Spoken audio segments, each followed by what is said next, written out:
భారత న్యాయ వ్యవస్థను చట్టాలను అగౌరవపరిచిన కర్నూలు జిల్లా పత్తికొండ పోలీసులను కఠినంగా శిక్షించాలని కర్నూలు జిల్లా సీనియర్ న్యాయవాది వంగాల నాగలక్ష్మీదేవి ప్రభుత్వాన్ని డిమాండ్ చేశారు. కర్నూలు జిల్లా పత్తికొండ కోర్టు పోలీసుల చర్యలను ఖండిస్తూ న్యాయవాదులు చేపట్టిన నిరసన కార్యక్రమంలో ఆమె పాల్గొన్నారు.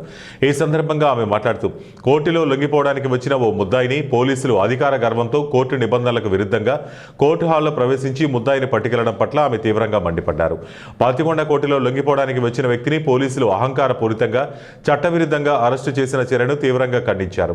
కోర్టుకు వచ్చి లొంగిపోవడం అంటే చట్టపాలనకు న్యాయ వ్యవస్థ అధికారానికి తనను తాను అప్పగించుకోవడమే కానీ ఇష్టారాజ్యంగా వ్యవహరించే పోలీసు బలానికి భయపడి కాదన్నారు. కోర్టు అనుమతి లేకుండా న్యాయ పద్ధతులు పాటించకుండా కోర్టు ప్రాంగణంలోనే లేదా కోర్టులోనే అలాంటి వ్యక్తిని అరెస్టు చేయడం పట్ల చట్ట ప్రక్రియలకు విరుద్ధమన్నారు. అంతేకాక న్యాయ వ్యవస్థ పవిత్రతను కూడా దెబ్బతీయటమే అవుతుందన్నారు. ఈ ఘటన పోలీసుల అధికార దుర్వినియోగాన్ని స్పష్టంగా ప్రతిబింబిస్తోందన్నారు. కోర్టుల గౌరవాన్ని న్యాయ వ్యవస్థపై ప్రజలకు ఉన్న విశ్వాసాన్ని కాపాడేందుకు బాధ్యులపై కఠిన చర్యలు తీసుకోవాలని ఆమె ప్రభుత్వాన్ని డిమాండ్ చేశారు. లేకుంటే న్యాయవాదులు తమ ఉద్యమాన్ని మరింత ఉధృతం చేస్తారని హెచ్చరించారు. కార్యక్రమంలో బార్ అసోసియేషన్ ప్రతినిధులు న్యాయవాదులు పాల్గొన్నారు. జటాయు పక్షి రావణాసురుడిని అడ్డుకున్నట్టు ఆ పోలీసులను అడ్డుకోవడం జరిగింది.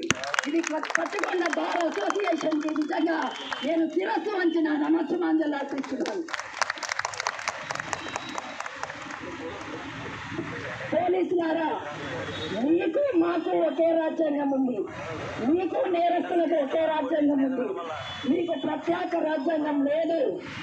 సెక్షన్ 167 సిఆర్పిసి ప్రస్తుతం 187 బిఎన్ఎస్ఎస్ యాక్ట్ ఏం చెప్తుంది తెలియదా మీకు?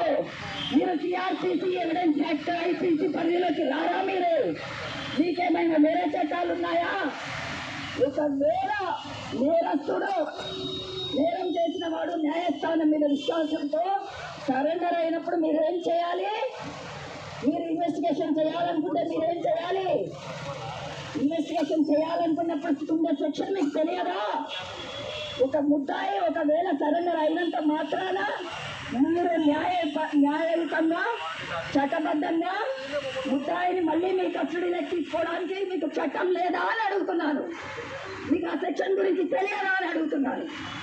సెక్షన్ 167 కింద మీరు మళ్ళీ పోలీస్ కస్టడీకి న్యాయమూర్తిని అడిగి 10 రోజులు కానీ, వారం రోజులు కానీ, 2 రోజులు కానీ మళ్ళీ ఇన్వెస్టిగేషన్కు మీరు మీ కస్టడీలోకి తీసుకునే అవకాశం ఉండి కూడా మేము ఏం చేసినా చెల్లుబాటు అవుతుందని దిశలో మీ దౌర్జన్యాన్ని, మీ అహంకారాన్ని మళ్ళీ ఒకసారి ప్రదర్శించారు.